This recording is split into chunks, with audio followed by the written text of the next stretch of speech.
cha, Igbo kwenu, owe.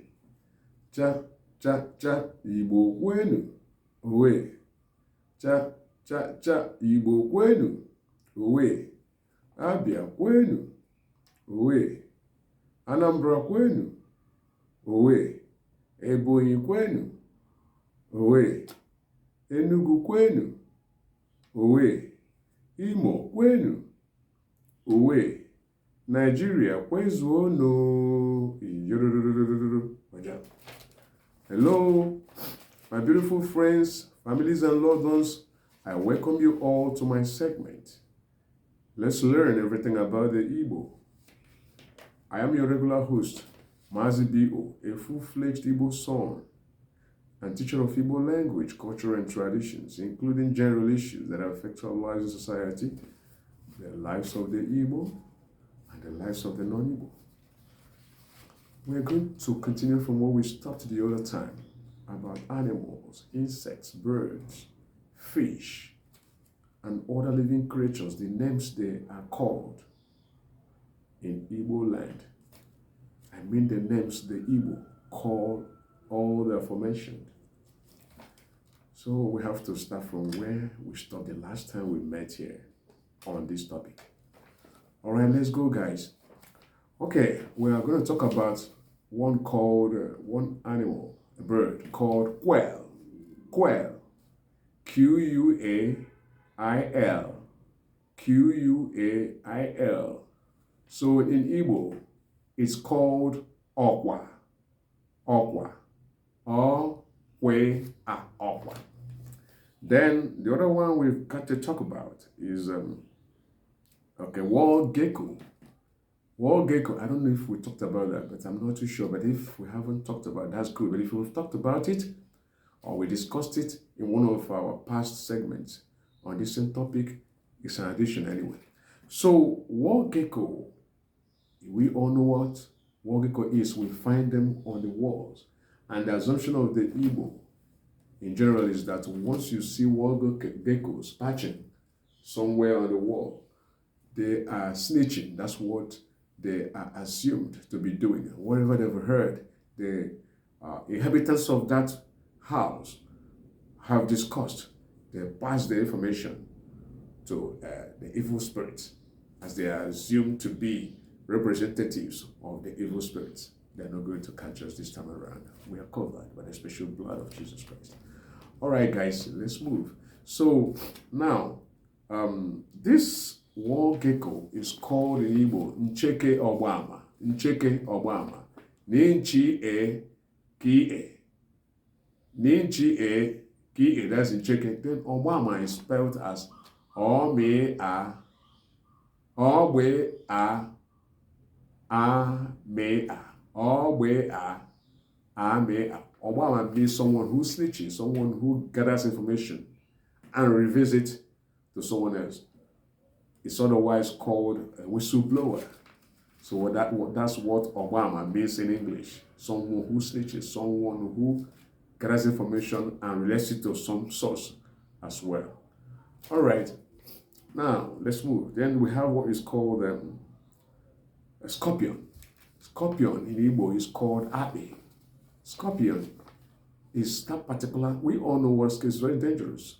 It has a long tail. That's the tail it uses to sting. And anybody that is stung by a python witnesses or experiences some horrendous pain at the spot where it actually stung the person. So once such a thing happens, the person is given adequate treatment to forestall whatever that will come as a result of that sting. So it's not just a normal sting like the ones someone can suffer from bee stings. No. Scorpion stings can be more dangerous. They can be lethal that someone wouldn't mind. It's okay, after some time it will subside. Yes, it's going to subside, but the resultant effect is usually a bad one. So the sting from scorpions usually results in something terrible, if not cutting someone's life. Could be something as disastrous as maiming someone. So that's just the way it is. So wherever you see a scorpion, please avoid it. It usually coexist or live around dirty environments, dirty surroundings, which implies that if your environment is dirty, especially those ones who live in the hinterland. I have heard it one or two occasions where some people who live in the town, in the developed area townships, complain that they actually experience scorpion bite on one or two inhabitants of a particular structure, a particular building in the township, let alone in the hinterlands where grass and dirt are everywhere. All right, so please, let's keep our environment, our surroundings clean so that scorpions will be avoided. Thank you, guys.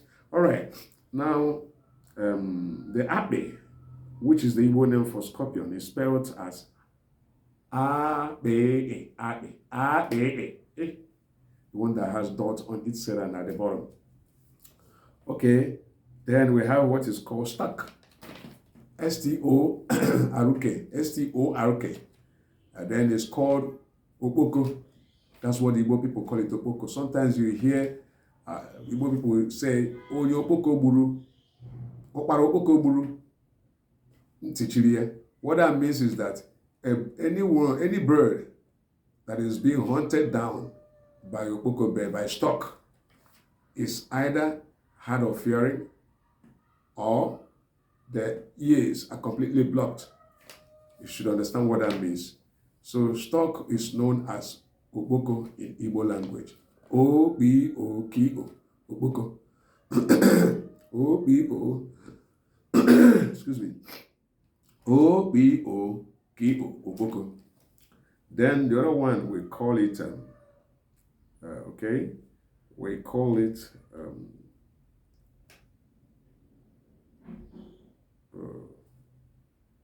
the other one we call it,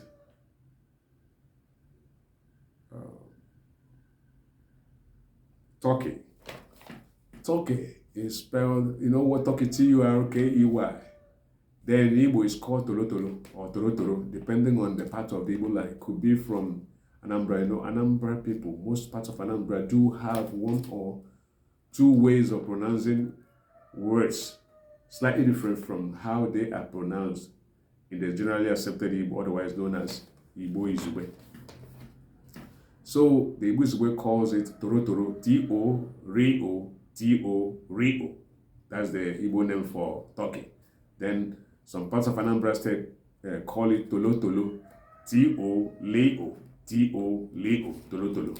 They both mean the same thing. They both mean Turkey. Okay. Now, we have what is called peacock. Peacock, we see peacock, they are beautiful birds. See them when they are walking, they kind of exhibit beautiful feathers of theirs. So beautiful that one would imagine if this bird should be eaten. If these birds at all should be slaughtered for eating. They are too beautiful to be slaughtered for human consumption. So they are called Ezennono. In Igbo, they are called Ezennono. Ezennono means the king of birds. And they are called, the king of birds, or rather, Ezennono is spelled as E-Z-A-N-N-O, Nene-O-Ne-O, E-Z-A-N-N-O-Ne-O. Eze means king.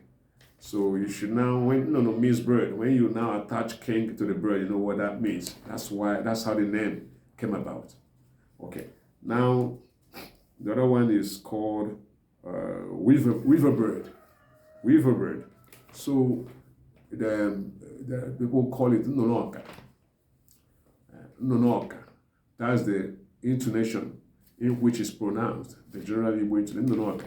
So you see weaver bird, they know how to weave. You see some nests here and there that are built, woven by such birds. You'll be wondering if a living being could be this practical as to weave something as beautiful as the nest look, or as the nests are.